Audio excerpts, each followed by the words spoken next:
So, I've been covering this topic for, gosh, I think about 3 years now, and you have a lot of different cases. In South America, for example, right now, one of the main situations you see is fathers they're actually traveling with their little boys, trying to get them away from a lot of the opportunities and crime that are awaiting these children right now. So you see a big pattern of a lot of dads trying to get their little boys out there and start somewhere new here in the United States. You have a lot of Chinese citizens who are trying to escape the wrath of the Chinese Communist Party right now. You have probably another, you have an example of like the mother and daughter from Guatemala we met yesterday who are trying to come to America and meet up with the rest of their families that are here. There's a lot of situations. Mainly, it's people trying to start over. They see an opportunity to come into the country right now. Rumors that circulate around social media and the cartel community is that now is an easier time than ever to come into the United States. Now, according to immigration authorities in Panama, Chinese people, surprisingly, were the fourth highest nationality after Venezuelans, Ecuadorians, Haitians, to cross the Darien Gap to come to the southern border in the first 9 months of the year. Now, does this reflect what you saw at the border? Yeah, so I would say with the encampment I saw yesterday near the Hakama Gap, I would say probably shortly over a third would be members of the Far East Asian community. So as far as Chinese nationals crossing over, now I've personally seen them at the Yuma Gap, which is actually from the Hakama Gap, maybe about an hour and a half drive east of that location, where you have another part of the border wall that actually intercepts with Indian reservation land, and it just creates a gap right there, so people can just walk through the gap. Now, the interesting thing about that particular area of the gap, Jack, is that when you cross over to the Mexican side of the fence, you actually see a lot of documentation. Now, this is documentation ranging from airplane tickets from the nation of Turkey to Mexico to actual identification paperwork and torn up passports. So what a lot of people are doing is that they're actually tossing their information in Mexico. When they cross over into the United States, they start over again. They could start over again with a new name if now some of these folks are fleeing war-torn countries right now, just situations that are absolutely chaotic. Now, for these particular folks, it's the same kind of thing. Some of them are getting rid of their identification for safety reasons. But this is just an interesting pattern. We can actually notice at the border when you cross over. You even see foreign currencies from all over South America and the Middle East. People kind of just tossing away their former life to start a new life here in America.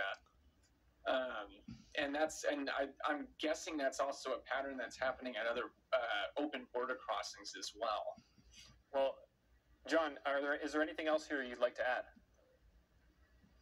Yes, so we're going to be continuing to report this story for the Epoch Times, and long-term wise, this actually is starting to cause effects in other areas, as far as hospitals, as far as shelters being overflowing right now. We're experiencing a lot of those issues here in California right now, and we have sources on every political spectrum actually sharing this with us right now. So we're going to make sure to keep you guys posted on that in the episodes ahead.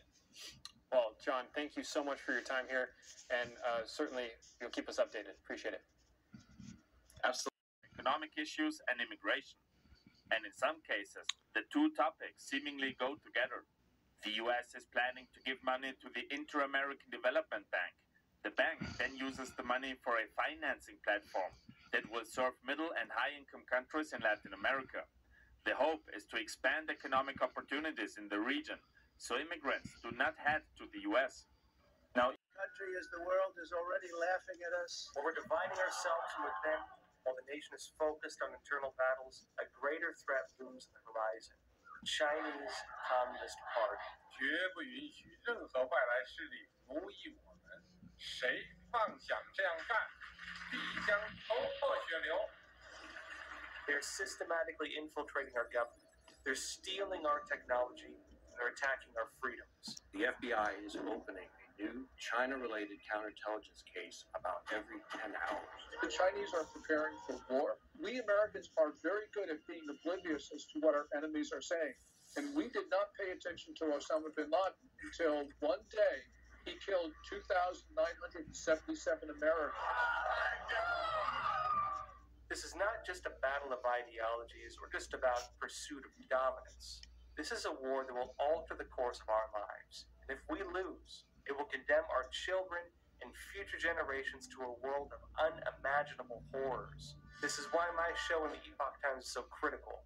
We're not afraid to take on the Chinese regime head on. And he said, they told me that if I keep talking to you, they're going to hire a hitman to chop off one of my hands. We're not afraid to call out the CCP for their atrocities. We're completely independent. Our only interest is in traditional journalism and reporting truthfully. Bizarre news today. The Chinese Communist Party is opening up police stations, departments, and working as overseas bureaus all around the world, including right here in New York. You heard that right. It's time to replace the Chinese regime's propaganda with truth. Get back to the basics. Life, liberty, and the pursuit of happiness. All you have to do is subscribe to Epoch TV. You'll get so uses AI to gauge the person's interest in videos, understand their perceptions or behavior patterns, and then serves them up content that will appeal to them. And some of that content, obviously today, is full of propaganda in support of Hamas, unfortunately.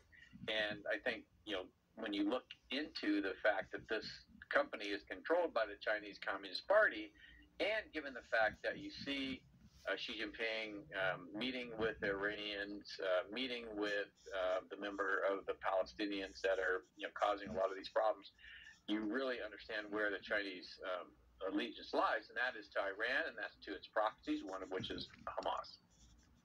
To your point, Chairman of the House Select Committee on the CCP, Mike Gallagher, came out with a piece calling TikTok the digital fentanyl of our time. Now, this week, the Biden administration signed a new executive order on AI. Meanwhile, China is actually calling for the world to cooperate and share this technology.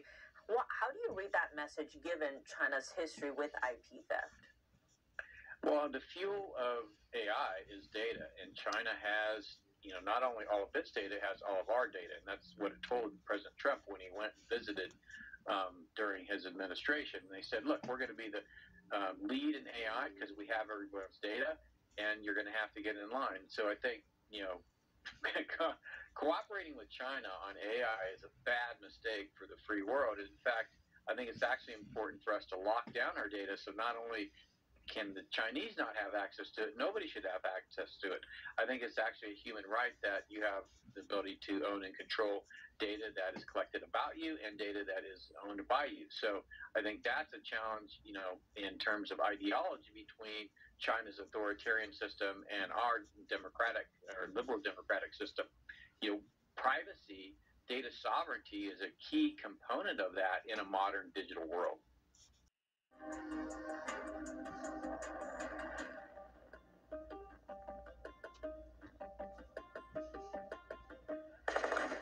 On Thursday, the Israeli military released footage of more ground operations in the Gaza Strip. Overnight, IDF troops fought against a large number of terrorists who tried to ambush them.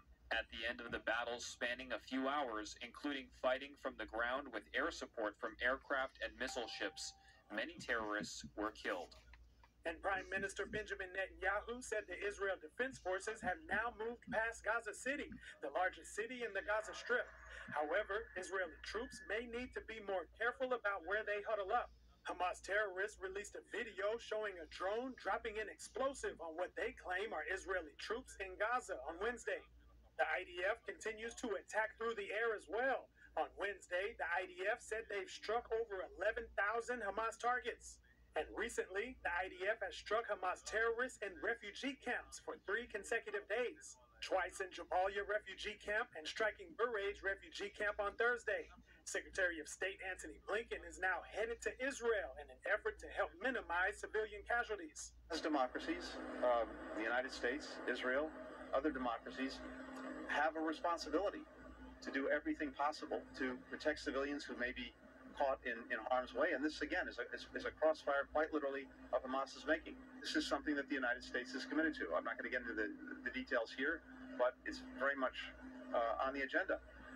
When I see a Palestinian child, a boy, a girl, pulled from the rubble of a collapsed building, that hits me in the gut as much as seeing a child in Israel or anywhere else. Blinken also said they've been able to get more humanitarian aid into Gaza, about 50 or 60 trucks a day. And humanitarian aid has not been the only thing crossing Gaza's border with Egypt. Also on Thursday, President Biden said this.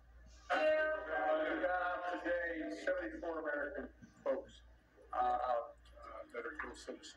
But this Palestinian American on Thursday said she has not been able to leave Gaza. We finally got the chance to almost leave Gaza. This is my 5th attempt. Israeli Prime Minister Benjamin Netanyahu said Israel is helping to supply food, medicine, and water to Gaza. But as for fuel, he said there's been no decision. Israel says the Hamas terrorist group steals fuel from the Gazan people to support its military operations. Jason Perry, NTD News.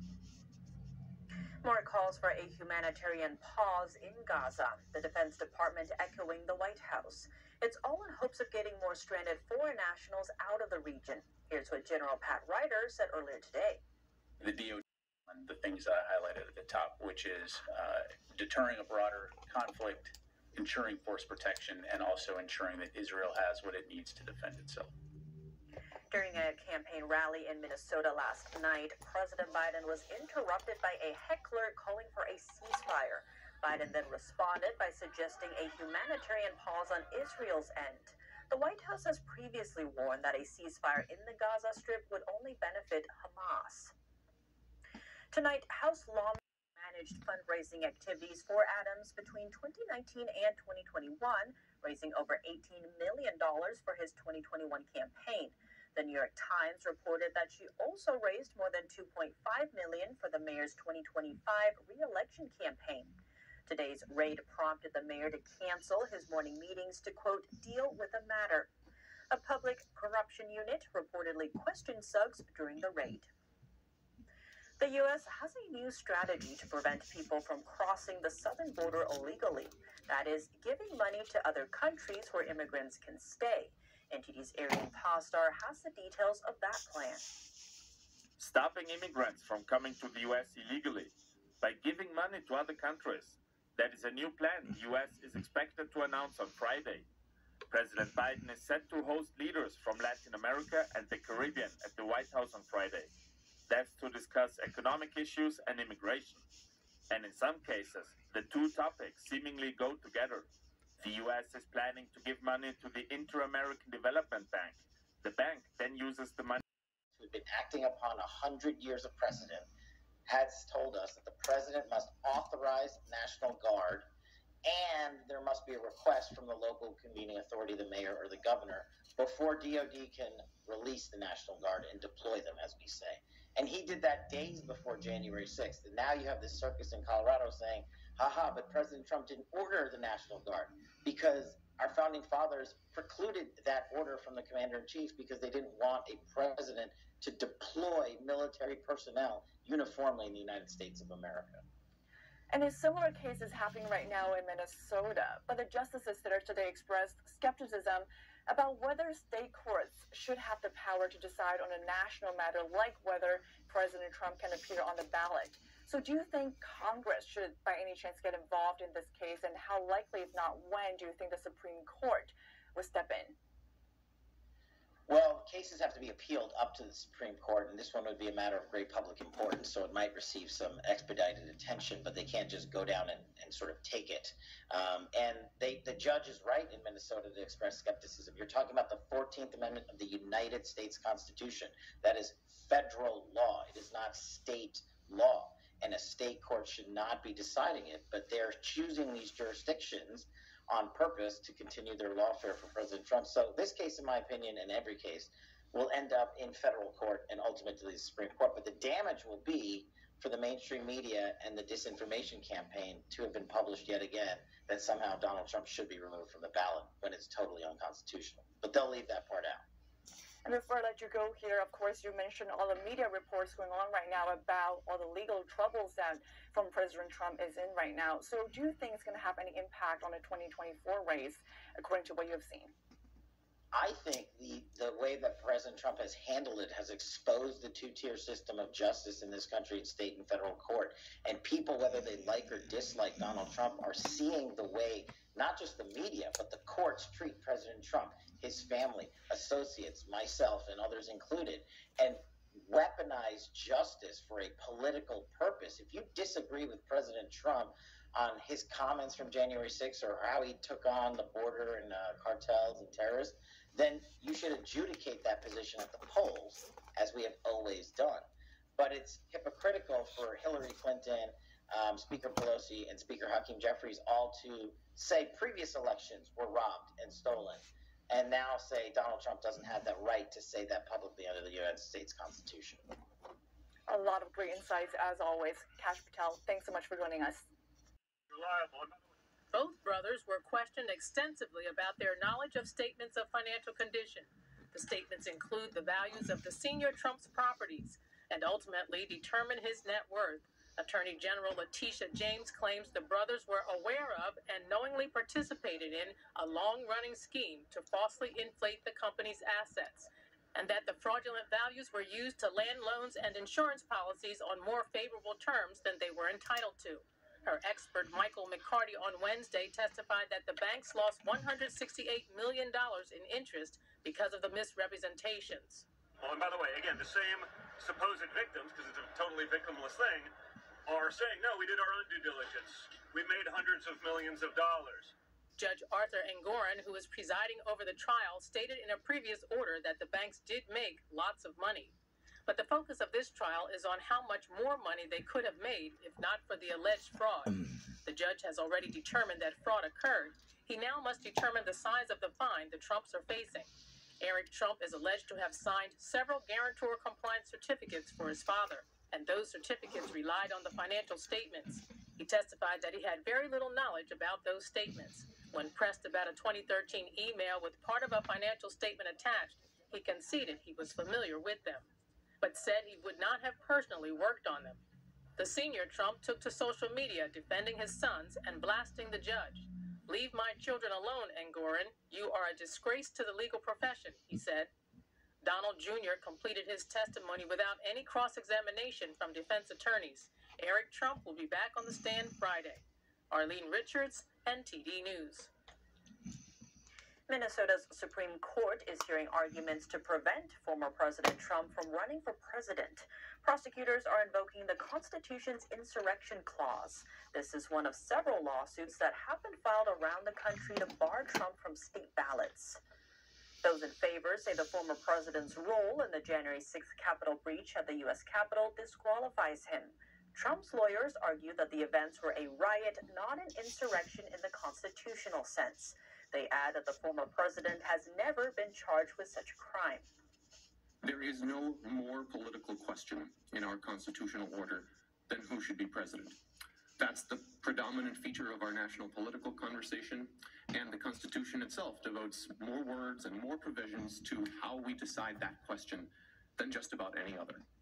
It's for that reason that when parties ask the courts to step into that process and to decide who can or can't be president, the courts overwhelmingly say that's not a decision that should be made in the judiciary. That's a decision that should be made elsewhere.